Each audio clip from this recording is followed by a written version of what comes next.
every Who down in Whoville liked Christmas a lot, but the Grinch, who lived just north of Whoville, did not. The Grinch hated Christmas, the whole Christmas season. Now, please don't ask why. No one quite knows the reason. It could be, perhaps, that his shoes were too tight. It could be his head wasn't screwed on just right. But I think that the most likely reason of all may have been that his heart was 2 sizes too small. But whatever the reason, his heart or his shoes, he stood there on Christmas Eve, hating the Whos, staring down from his cave with a sour, grinchy frown at the warm, lighted windows below in their town. For he knew every Who down in Whoville beneath was busy now hanging a holly Who wreath. "And they're hanging their stockings," he snarled with a sneer. "Tomorrow's Christmas, it's practically here." Then he growled with his Grinch fingers, nervously drumming. "I must find some way to keep Christmas from coming. For tomorrow, I know all the Who girls and boys will wake bright and early. They'll rush for their chores. And then, oh the noise, noise! There's one thing I hate, all the noise. They'll stand close together with Christmas bells ringing. They'll stand hand in hand, and those Whos will start singing. Fahu forays, dahu durays, welcome Christmas, come this way. Fahu forays, dahu durays, welcome Christmas, Christmas Day. Welcome, Fahu Ramus, welcome, dahu damus. Christmas Day is in our grasp, so long as we have hands to clasp. Fahu forays, dahu durays. And they'll sing, and they'll sing, and they'll sing. And the more the Grinch thought of this Who Christmas sing, the more the Grinch thought, I must stop this whole thing.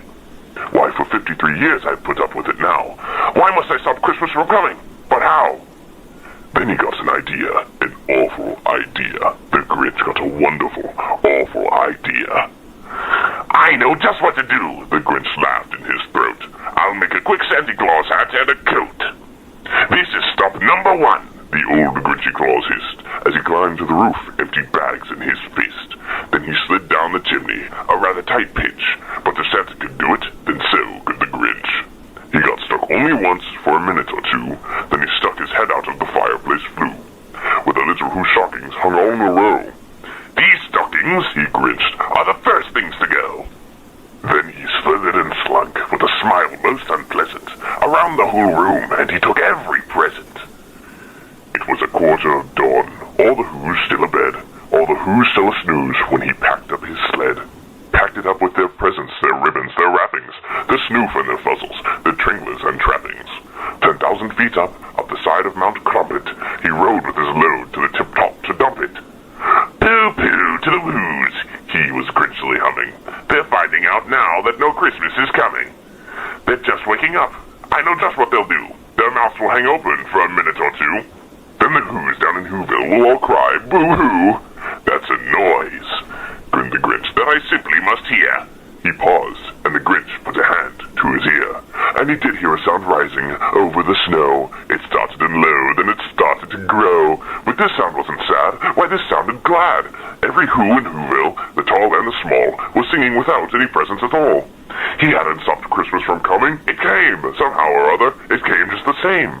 And the Grinch, with his Grinch feet ice cold in the snow, stood puzzling and puzzling. How could it be so?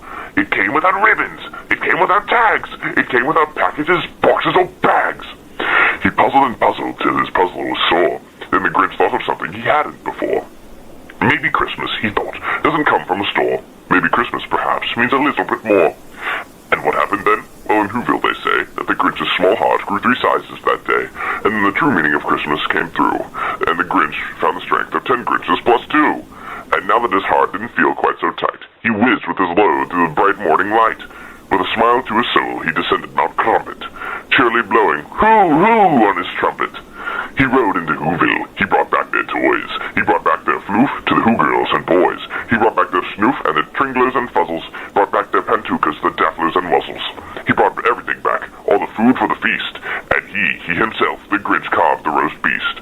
Welcome Christmas, bring your cheer, to all Whos far and near. Christmas Day is in our grasp, so long as we have hands to grasp. Christmas Day will always be